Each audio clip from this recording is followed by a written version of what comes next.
आक्रोशित किसानों का आंदोलन देखने को मिल रहा है। एसईसीएल के खिलाफ जोरदार आंदोलन यहां पर जारी है। फसलों को बुलडोजर से नुकसान पहुंचाया गया है। एसईसीएल और प्रशासन पर मनमानी के आरोप लगे हैं। किसान बोले खेती की जमीन नहीं देंगे, मुआवजा नहीं लेंगे। कलेक्टर के आश्वासन पर ग्रामीणों ने नाखुशी जताई है। ग्रामीणों ने अब चक्का जाम करने की चेतावनी भी दी है।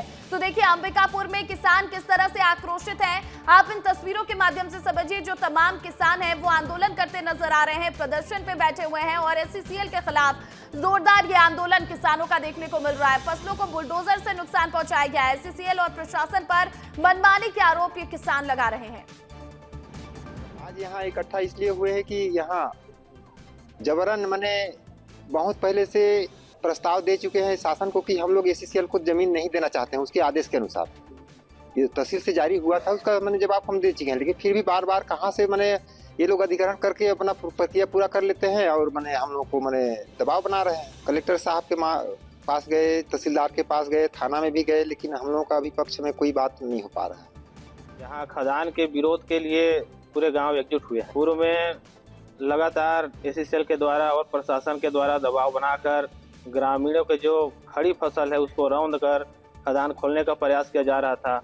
उसी को लेके यहाँ बैठक हुआ था और पूर्व में बैठक किए थे और अभी वर्तमान में वहाँ टेंट और तंबू लगाकर भी लगातार महिलाएं और पुरुष जो गांव के सियान हैं उन लोग भी वहाँ धरना दे रहे हैं।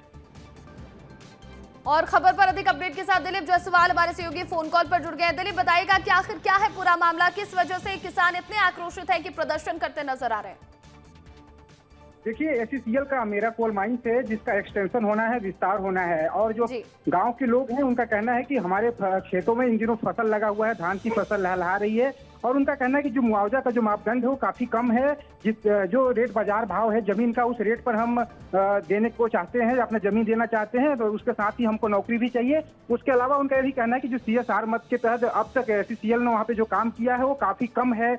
वहाँ पे जो बुनियादी सुविधाएं हैं, चाहे अस्पताल की बात हो या फिर कॉलेज स्कूल की बात हो, ये तमाम चीजें कई सालों बीत जाने के बाद भी डेवलप नहीं हो पाया है। यही वजह है कि गाँव वालों का विश्वास एसईसीएल के ऊपर नहीं हो रहा है और गाँव वाले लगातार विरोध कर रहे हैं। उनका कहना है कि हमने ग्राम सभा में भी प्रस्ताव पास नहीं किया है और हमने कभी भी सहमति नहीं दी है, लेकिन उसके बाद भी जो स्थानीय प्रशासन है एसईसीएल का साथ दे रहा है हमारे विरोध के बाद भी। उनका कहना है हम किसी भी हालत में जमीन नहीं देंगे, चाहे उसके लिए कुछ भी हो जाए। उन्होंने चक्का जाम करने की भी लगातार चक्का जाम की बात भी कह रहे हैं, आंदोलन करते नजर आ रहे हैं। बहुत शुक्रिया दिलीप तमाम अपडेट के लिए।